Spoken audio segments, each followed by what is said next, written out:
안녕하세요. 조영신 원장님입니다. 지난번에 찍은 컨텐츠는 재수술에 대해서 아주 심도 깊게 치료하는 방법에 대해서 영상을 찍었고요. 이번 컨텐츠는 그냥 인터넷에 흔하게 질문이 굉장히 많은 걸 수집을 해서 저희가 그거에 대해서 질의응답을 하는 시간을 가져보겠습니다. 자, 지방흡입 재수술 하러 오신 분들이 제일 많이 물어보는 건데요. 첫 번째, 지방흡입술을 받았어요. 근데 어느 정도 기다려야 되느냐? 저희 6개월 말씀드립니다. 6개월 정도 기다렸다가 수술을 받으시면 피부 안에 있는 모든 변화가 다 끝납니다. 그때 재수술을 시행할 수 있습니다.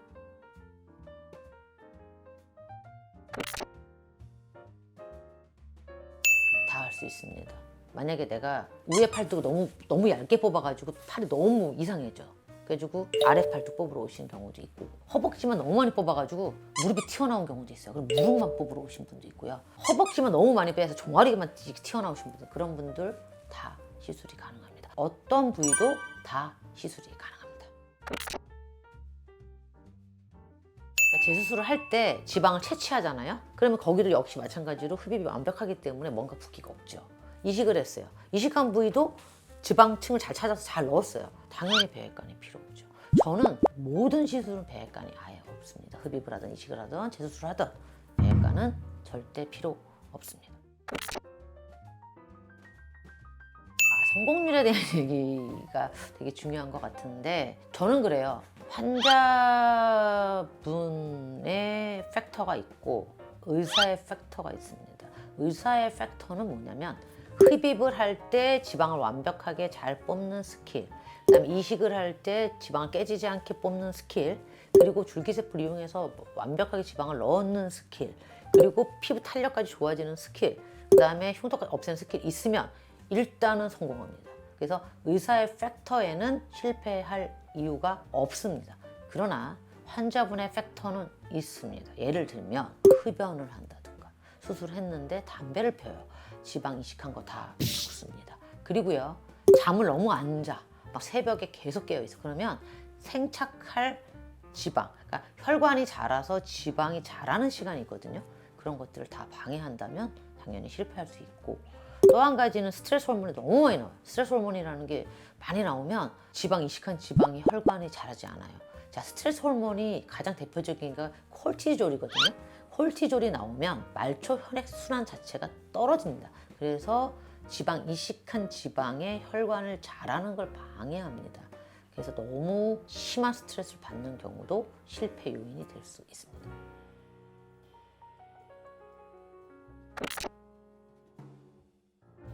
첫 번째는 지방 이식술을 받았던, 흡입을 받았던 6개월간, 최소 6개월간 금연해야 됩니다. 두 번째로 수면 패턴이 좋아야 돼요. 저희가 제일 좋아하는 패턴은 밤 10시부터 새벽 6시. 그 패턴이 제일 좋습니다. 지방이 생착이 되고 우리 몸이 다 힐링이 되는 시간적 여유를 충분히 만드셔야 되고요. 세 번째로 너무 무리하거나 과로하시면 안 됩니다. 그래서 너무 일을 많이 해. 너무 힘들어. 그런 경우라면 성공률을 떨어뜨릴 수 있고요. 네 번째, 전 항상 똑같은 얘기하거든요. 평화 속에 성공이 온다. 스트레스가 없이 내 마음의 평화, 내 몸의 평화가 오면은 반드시 성공할 수 있습니다. 그래서 그런 주의사항을 반드시 지켜야 합니다.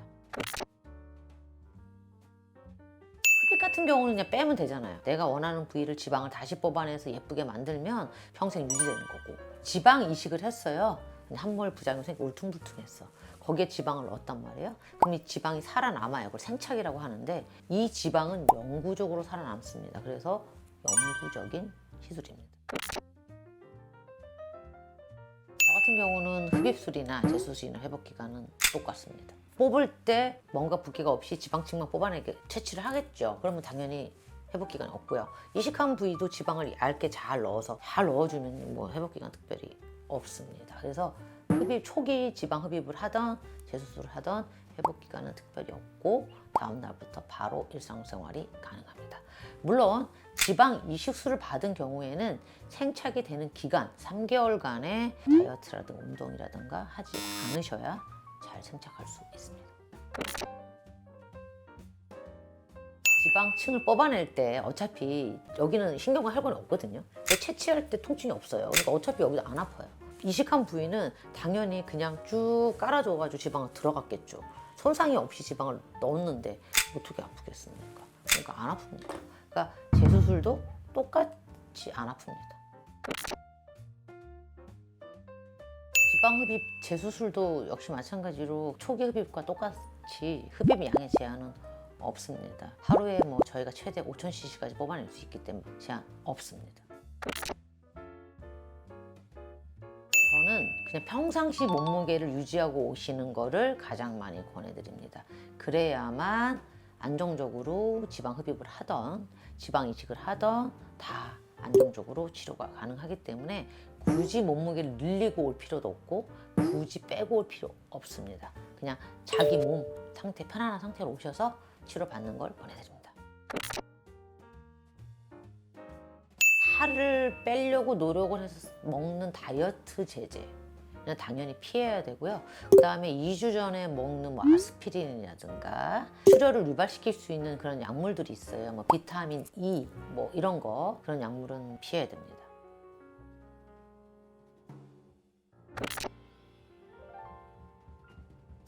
이게 당연히 필요 없죠. 어차피 재수술도 흡입할 때도 안 아프게 뽑고 이식한 부위도 통증이 전혀 없거든요. 그렇기 때문에 아무 필요 없고요.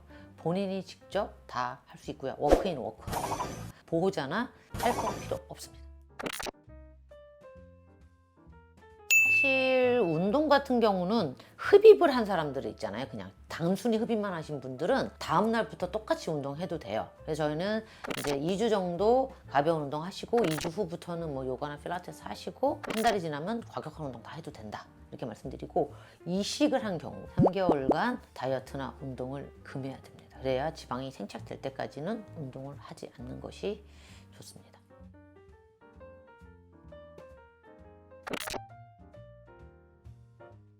셀룰라이트는 피부 바로 밑에 있는 섬유질 사이에 끼어있는 조직이 셀룰라이트라고 합니다. 그래서 셀룰라이트는 지방 흡입으로 충분히 제거가 가능한데 대신 스킬이 어렵습니다. 그러니까 예를 들면은 셀룰라이트 조직은 여기 위쪽에 있어요. 상층부에. 밑에 있는 조직은 그냥 덩어리 조직이죠. 그러니까 캐뉼라가 이 피부 바로 밑에 있는 셀룰라이트 조직에 타겟팅을 해서 제대로 뽑아낸다면 당연히 치료가 가능합니다.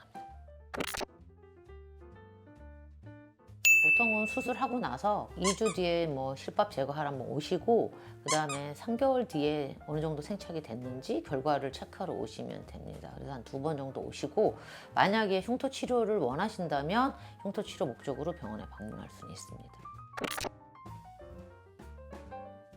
고혈압은 문제 없어요. 고혈압은 혈압만 잘 조절되시는 분이라면 아무 문제가 없고 당뇨 같은 경우도 먹는 약 드시는 당뇨병 환자는 전혀 문제가 없고요.